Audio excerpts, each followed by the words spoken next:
नमस्कार दोस्तों, आप सुन रहे हैं विश्वनाथ ताम्रकार को, सहायक प्राध्यापक कंप्यूटर साइंस डिपार्टमेंट, संत गुरु घासीदास शासकीय स्नातकोत्तर महाविद्यालय कुरुद। और आज जो टॉपिक हम डिस्कस करने वाले हैं वो है सब रूटीन एंड स्टैक। इससे पहले मैंने एक और वीडियो बनाया है प्रोग्रामिंग टेक्निक, आप उसे भी जाकर देख सकते हैं। उसमें मैंने प्रोग्रामिंग टेक्निक के बारे में डिस्कस किया है और ये सब रूटीन के बारे में भी वहाँ पर एक डिस्कशन है। उससे और आपको चीज़ें क्लियर होंगी। हालांकि आज सब रूटीन और स्टैक के बारे में हम डिस्कस करेंगे। जैसा कि आप स्क्रीन पे देख पा रहे हैं, तो सब रूटीन बेसिकली क्या होता है, जब हम प्रोग्राम बनाते हैं तो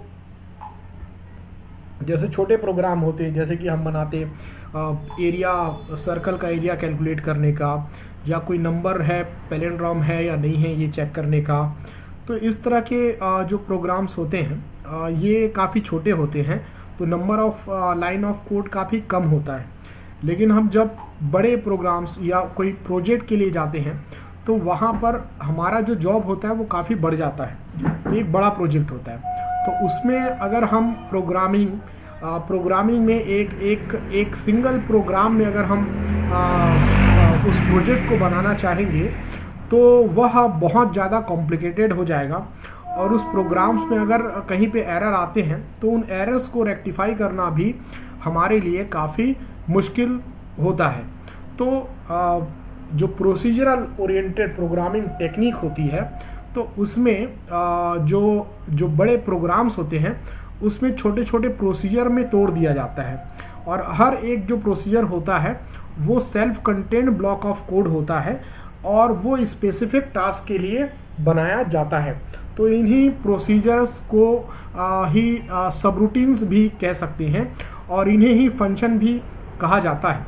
तो जैसा हम डेफिनेशन देख पा रहे हैं, a subroutine is a sequence of instruction that can be called from a main program or from another subroutine. For those who have procedural programming experience, a subroutine is a similar function. तो यहाँ पर आप देख सकते हैं, a subroutine is a sequence of instruction that can be called from main program and another subroutine. तो subroutine जो होता है एक सीक्वेंस ऑफ इंस्ट्रक्शन होते हैं जिसे मेन प्रोग्राम से या दूसरे सबरूटीन्स के द्वारा कॉल किया जा सकता है।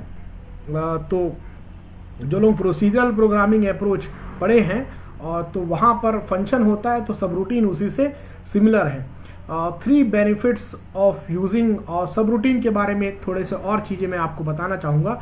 ये फंक्शन की तरह ही होता है। जैसा आपने अगर सी पढ़ा हो तो सी में आपने फंक्शन देखा होगा। तो फंक्शन में हम कुछ पैरामीटर, जैसे हमको 2 नंबर को ऐड करना है, तो 2 नंबर को ऐड करने के लिए अगर हम सबरूटीन बनाते हैं तो वहाँ पर हमको जो नंबर ऐड करना है उसे एज अ पैरामीटर पास करना होता है। और तो सबरूटीन को हम पैरामीटर पास कर सकते हैं, मतलब कुछ उसको आर्गुमेंट दिए जा सकते हैं। और सबरूटीन जो होता है कुछ वैल्यू भी हमको रिटर्न कर सकता है। जैसे कि अगर 2 नंबर को ऐड करने वाला अगर हम सबरूटीन बनाए हैं तो रिटर्न में वहाँ से जो 2 नंबर का एडिशन होगा, जो रिजल्ट होगा वो रिटर्न होगा।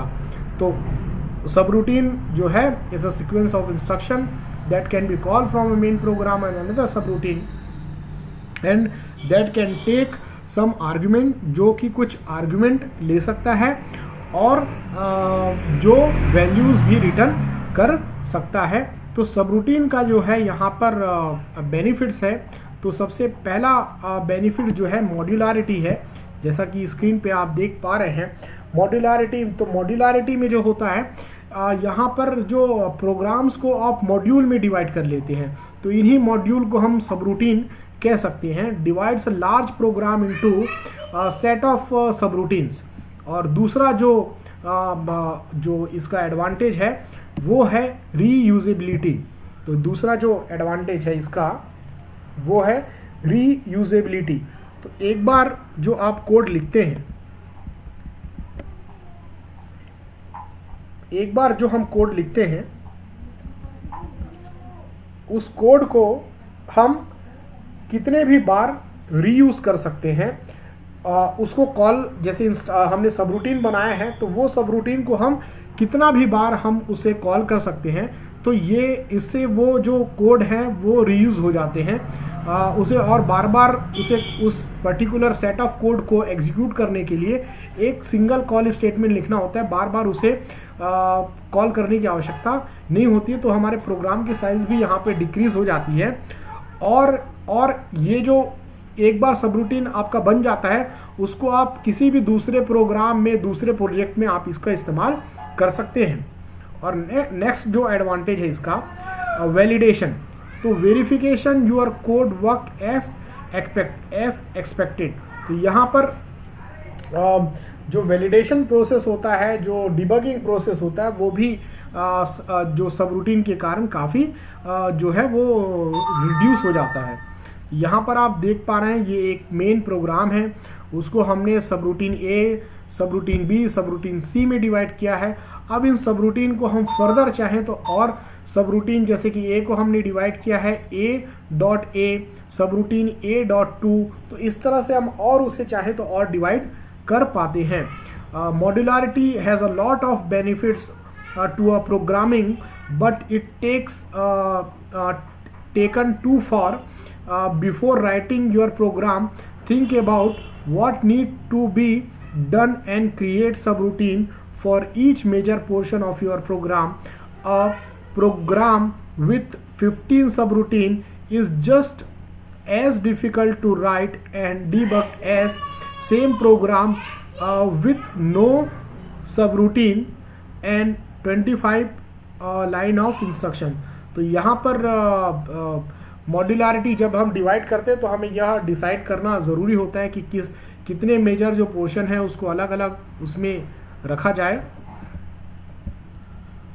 तो जब हम किसी प्रोग्राम को सब रूटीन्स में डिवाइड करते हैं तो यह काफ़ी इजी हो जाता है प्रोग्राम को डिबग करना और उसे करेक्ट करना, क्योंकि हमें जो इंडिविजुअल जो सब रूटीन्स है उसे चेक करना पड़ता है। और एक सब रूटीन अगर प्रॉपर एग्जीक्यूट हो रहा है तो फिर हम नेक्स्ट सब रूटीन को चेक कर सकते हैं। तो अब हम जो नेक्स्ट डिस्कस करेंगे वो है स्टैक।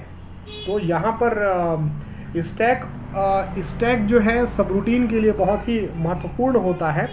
तो सबसे पहले मैं आपको ये बताना चाहूँगा कि स्टैक एक डेटा स्ट्रक्चर होता है जिसमें लास्ट इन फर्स्ट आउट या फर्स्ट इन फर्स्ट आउट जो है वो टेक्निक यहाँ पर अप्लाइड होती है। Last in first out technique यहाँ पर अप्लाइड होती है और उसे ही फर्स्ट इन लास्ट आउट भी कह दिया जाता है। तो यहाँ पर जब भी कोई सब रूटीन कॉल होता है तो सब रूटीन के लिए जो मेमोरी एलोकेट होती है मेन मेमोरी में, तो उस मेमोरी एरिया को जो है स्टैक कहा जाता है। और जो भी प्रोग्राम एग्जीक्यूट, जो भी सब रूटीन एग्जीक्यूट होता है तो उससे रिलेटेड सारे इंफॉर्मेशन और वो जो है वो स्टैक में लोड किए जाते हैं और स्टैक का ही इस्तेमाल जो है सब रूटीन को एग्जीक्यूट करने के लिए किया जाता है। तो पहले मैं आपको स्टैक के बारे में बताना चाहूँगा। जैसा कि आप यहाँ पर स्क्रीन पर एक इमेज देख पा रहे हैं, जो सबसे जो स्टैक पॉइंटर दिख रहा है ये टॉप एलिमेंट है और जहाँ पे नीचे में बॉटम एलिमेंट दिख रहा है आपको। तो स्टैक में लास्ट इन फर्स्ट आउट जो है टेंडेंसी यहाँ पर काम करता है। तो जो एलिमेंट सबसे आखिरी में इंसर्ट किया जाता है उस एलिमेंट को पहले रिमूव किया जाता है। Stack is a list last in first out data structure use to organize and manage the data. तो डेटा को ऑर्गेनाइज करने और मैनेज करने के लिए इसका इस्तेमाल किया जाता है। A stack has a bottom and top element and grows downward in the memory। तो मेमोरी में डाउनवर्ड ग्रो करता है। डेटा जैसा कि आप देख रहे हैं ये लो एड्रेस की तरफ बढ़ता है और जैसे जैसे एलिमेंट डिलीट होते हैं तो अपन हाई एड्रेस की तरफ आते हैं और जो सबसे जो लास्ट एलिमेंट होता है, बॉटम का एलिमेंट होता है जो कि सबसे पहले इंसर्ट किया गया होता है, वो हायर एड्रेस की तरफ रहता है और की तरफ रहता है। Data can be added remove from the stack with push and pop operation. तो यहाँ पर स्टैक पर दो ही ऑपरेशन परफॉर्म किए जाते हैं, पुश ऑपरेशन और एक पॉप ऑपरेशन। तो जब पुश ऑपरेशन परफॉर्म किया जाता है, एलिमेंट इंसर्ट किया जाता है तो इसे पुश कहा जाता है, और एलिमेंट डिलीट किया जाता है तो उसे पॉप कहा जाता है। यहाँ पर stack pointer is a special register used two point the top of the stack.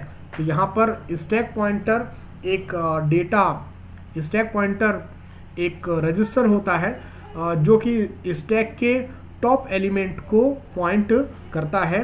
The most recent element added. Stack overflow occurs when too many push operations are performed and the stack grows outside the stack buffer. Limited memory is allocated to the stack. तो stack को यहाँ पर limited memory allocate की जाती है। तो जैसे हम लगातार इंसर्शन परफॉर्म करते हैं तो एक समय स्टैक पूरी तरह से फुल हो जाता है, और स्टैक जब पूरी तरह से फुल हो जाता है तो उसमें और एलिमेंट ऐड नहीं किए जा सकते। तो इस स्थिति को ओवरफ्लो की स्थिति कहा जाता है। Stack underflow occurs when too many pull या पॉप ऑपरेशन आर परफॉर्म्ड। अब जब एलिमेंट्स लगातार स्टैक से डिलीट करते हैं और जब स्टैक में सारे एलिमेंट्स डिलीट हो जाते हैं तो ऐसी स्थिति में एलिमेंट्स और डिलीट नहीं किए जा सकते। तो ऐसी स्थिति को अंडरफ्लो की कंडीशन कहा जाता है। जैसा हम देखते हैं यहाँ पे बॉटम से एलिमेंट हम इंसर्ट करते जाते हैं, और जैसे ही हम एलिमेंट इंसर्ट करते जाते हैं स्टैक के पॉइंटर को एक पोजीशन ऊपर कर दिया जाता है, और जब हम एलिमेंट डिलीट करते हैं तो स्टैक को एक एलिमेंट वो नीचे आ जाता है। तो इस तरह से स्टैक में इंसर्शन और डिलीशन का काम परफॉर्म किया जाता है, और इसका इस्तेमाल जो है डेटा को स्टोर करने और मैनेज करने के लिए किया जाता है। जैसा कि हम यहाँ पर स्क्रीन पर देख पा रहे हैं, यहाँ पर जब भी एक एक्टिव फ्रेम दिख रहा है, एक्टिव रिकॉर्ड दिख रहा है, तो इसका यूज़ जो होता है जब भी हम फंक्शन कॉल करते हैं तो इस तरह से जो फंक्शन के जो डेटा है वो इस तरह से स्टैक में स्टोर होते हैं, जैसा कि आपको स्क्रीन पर दिखाई दे रहा है। Stack frame also known as active record is a region of the stack that holds the incoming parameter. जो पैरामीटर पास किए जाते हैं जो कॉलिंग फंक्शन के द्वारा उसे यहाँ पर स्टोर किया जा रहा है। इनकमिंग पैरामीटर्स आप देख सकते हैं यहाँ पर 16 बिट के दो इनकमिंग पैरामीटर्स जो है यहाँ पर स्टोर किया जा रहा है, जो कि यहाँ पर आप देख सकते हैं स्टैक में। तो इसको स्टोर किया जाता है। रिटर्न एड्रेस होता है जहाँ से फंक्शन का कंट्रोल इस फंक्शन पे आया है, तो ये जो कॉलिंग फंक्शन का एड्रेस होता है। सेव्ड रजिस्टर की वैल्यू यहाँ पर स्टोर की जाती है। And local variable of corresponding सब रूटीन, तो लोकल वेरिएबल भी इसी स्टैक पे स्टोर किए जाते हैं। An example of stack frame shown on the right illustrate a subroutine call that use two incoming parameter। यहाँ पर एक सबरूटीन कॉल किया गया है जहाँ पर दो इनकमिंग पैरामीटर दिखाई दे रहे हैं। Two incoming parameter saved both register, यहाँ पर दो रजिस्टर हैं सेव्ड रजिस्टर जिस पर कुछ वैल्यू स्टोर होगी, उनका नाम है A और B। And also uses stack to hold a few eight bit local variable, और यहाँ पर स्टैक जो है दो जो है 8-बिट वेरिएबल जो है लोकल वेरिएबल को स्टोर करने के लिए यूज हो रहा है। Before a subroutine returns it is important that the local variable are throw away. तो जैसे सबरूटीन जो होता है रिटर्न होता है तो उसमें यह जो लोकल वेरिएबल होते हैं उसे बाहर थ्रो करने की आवश्यकता यहाँ पर होती है, उसे डिलीट करने की आवश्यकता होती है। And register A or B restore, तो ये जो सेव रजिस्टर की वैल्यू होती है ए और बी की, उसे रिस्टोर किया जाता है। The R T S instruction, यहाँ पर रिटर्न एड्रेस जो स्टोर है, the R T S instruction use the return address and adjust the stack pointer to point to the eight bit incoming parameter. और यहाँ पर रिटर्न जो एड्रेस होता है वो यहाँ पर स्टोर है। तो रिटर्न एड्रेस जो होता है उस फंक्शन का एड्रेस होता है जहाँ से जो कॉल किया होता है इस सबरूटीन को। जैसे अगर हमें किसी फंक्शन को मेन फंक्शन के द्वारा कॉल किया गया है तो मेन फंक्शन का एड्रेस होगा जो कि रिटर्न एड्रेस में स्टोर किया जाता है। पॉइंटिंग और RTS instruction use to return used the return address and adjust the stack pointer to point to the 8-bit incoming parameter। तो 8-बिट जो है इनकमिंग पैरामीटर्स के तरफ इसे मूव कर दिया जाता है, पॉइंटर को एडजस्ट कर दिया जाता है। It is up to the caller of subroutine to adjust the stack pointer and throw away the incoming parameter. और